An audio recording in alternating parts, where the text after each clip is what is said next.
talk about the aerodynamic turbulence that come off these trucks. That means he's got a really... Oh!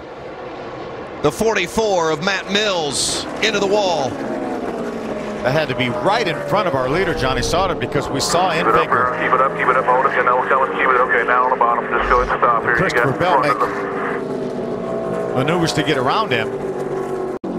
Yeah, there is the leader, Johnny Sauter, right behind him. Just probably trying to get out of the way of Johnny Sauter, and he got his right sides up out of the groove where the rubber was. You can see Christopher Bell turning hard left to give him plenty of room.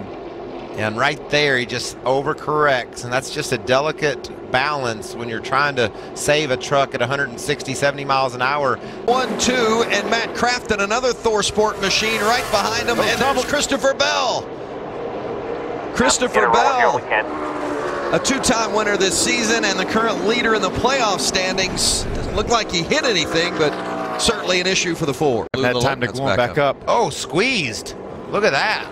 It's a 99 of Brandon Jones, a 19 of Austin Cindric. McSandwich the 4 of Bell. Truck owner Kyle Busch had a good view of that. He was right behind him. Oh, and look at the 83 truck. Yeah, J.J. Yeley did a nice job getting stopped. Awesome job.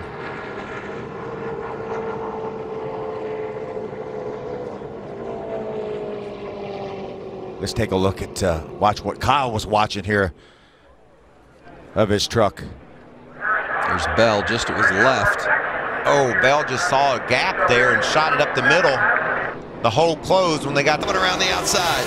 Did you say 3 wide, Vince? 3 wide? Oh, look at the fog on the backstretch. How about 4 wide? Or maybe 5. Oh, trouble! Ben Rhodes! The stage 1 winner, Ben Rhodes, is around, and the 98 of Enfinger teammates. And Matt Crafton also got a piece of the wall as well. Believe he did. Looked like he got squeezed in there. So 3 Thor Sport trucks involved. How bad is that damage? Oh yeah, you see the smoke coming from the right front. You ask and you receive. Here's the replay. There's Bell right there in the middle. He talked about the 4 of Christopher Bell coming down. Christopher really held his line. There was a lane down below. There was plenty of room down there for the 27. It looked like the 27 almost was loose before he got to the corner, Phil. That's what it looked like. 98 of Enfinger. This was a battle right there about the 10th position. Top of three. Spin in front of you, back down, go low. Wow, you could just had no time. He just had no time.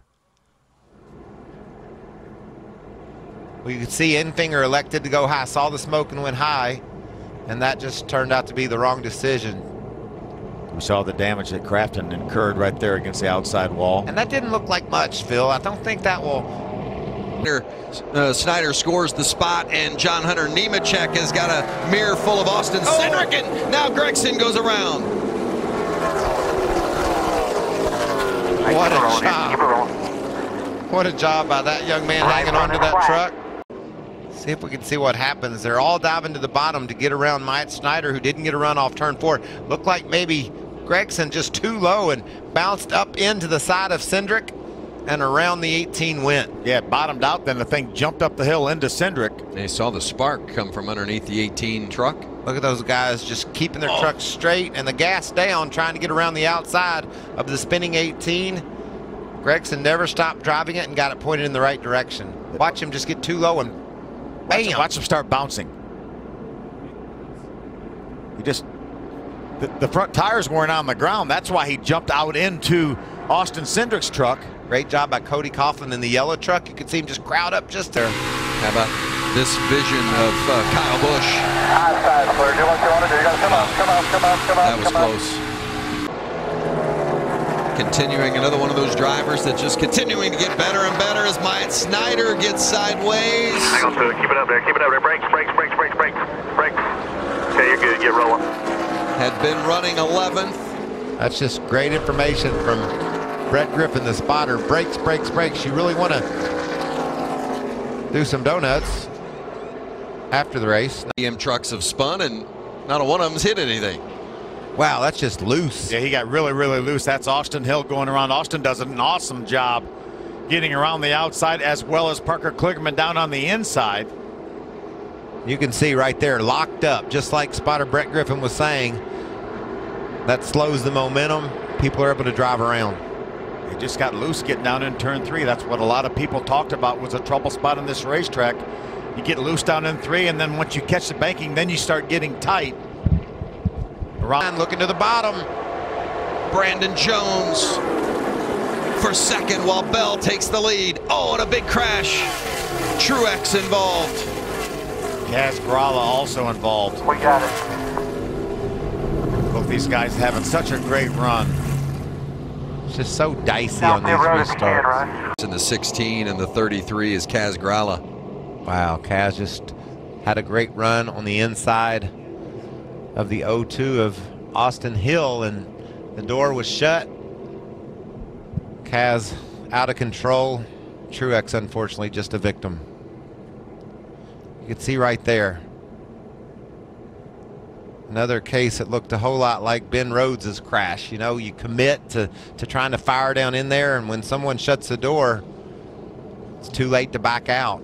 And like that Rhodes incident that collected Infinger, this incident for Grala collected Ryan Truex.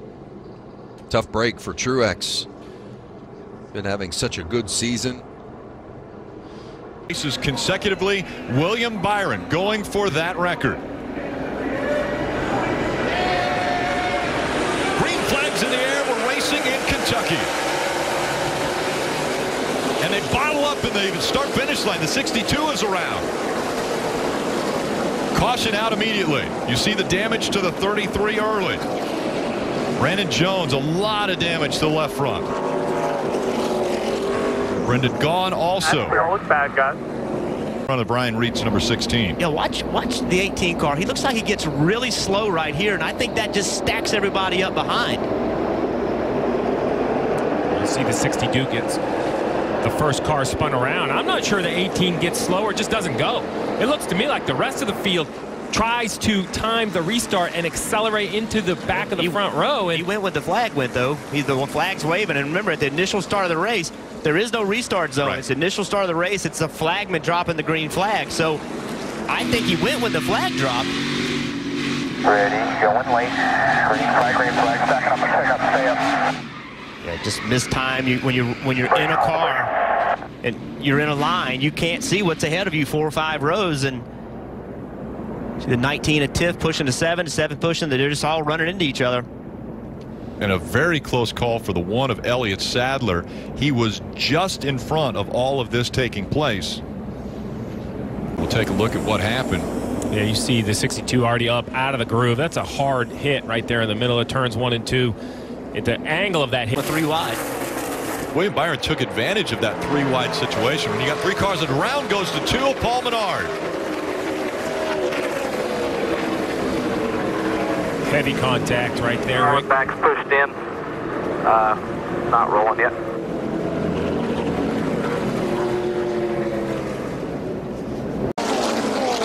He's on the outside lane on top of his teammate. Just no grip there. He's trying to keep pace, trying to get in front of Daniel Hemrick, and just wasn't any grip. Back on the gas right there. And then outside. Question. You're in the throttle, carrying a lot of speed, and we talked about that second groove. We just haven't seen it come in yet. He's probably a little bit loose start of a run. If you're not loose on the start of the runs, on repaves especially, you're going to be way tight later in the run, probably a little looser than he wanted to be, and just trying to carry that speed. That's right. He was coming off of pit road. And as he stays down on the apron for an extended period of time, he actually spins coming off of turn 2 and gets right down next to the wall. Oh, around goes the 2.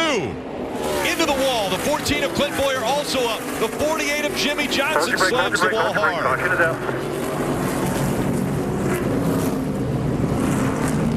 How bad is it, brother? Yeah, it's real bad.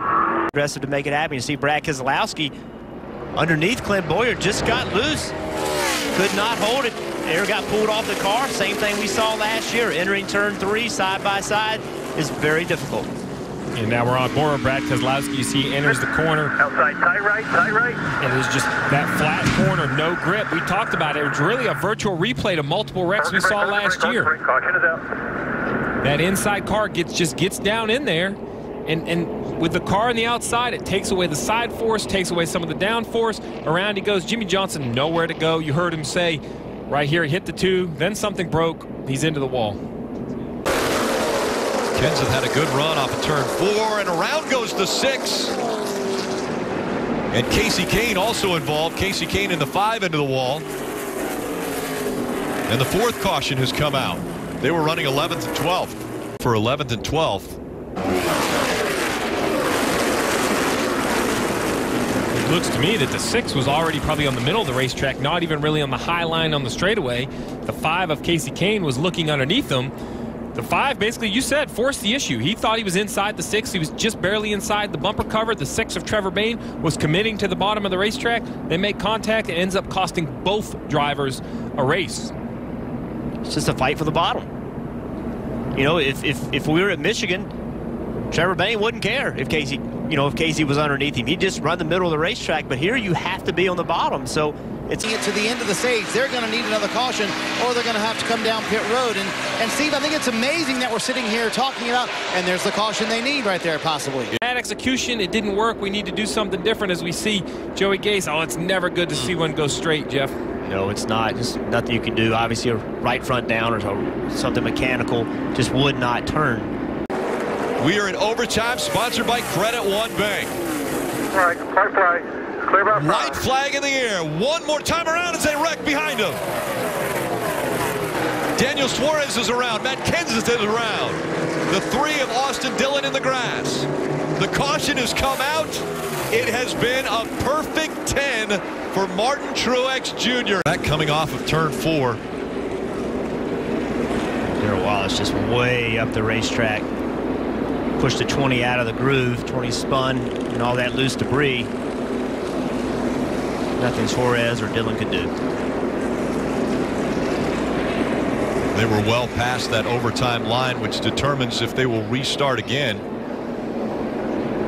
Almost got to the white flag. What an amazing restart. Let's look again at this. That was a great restart.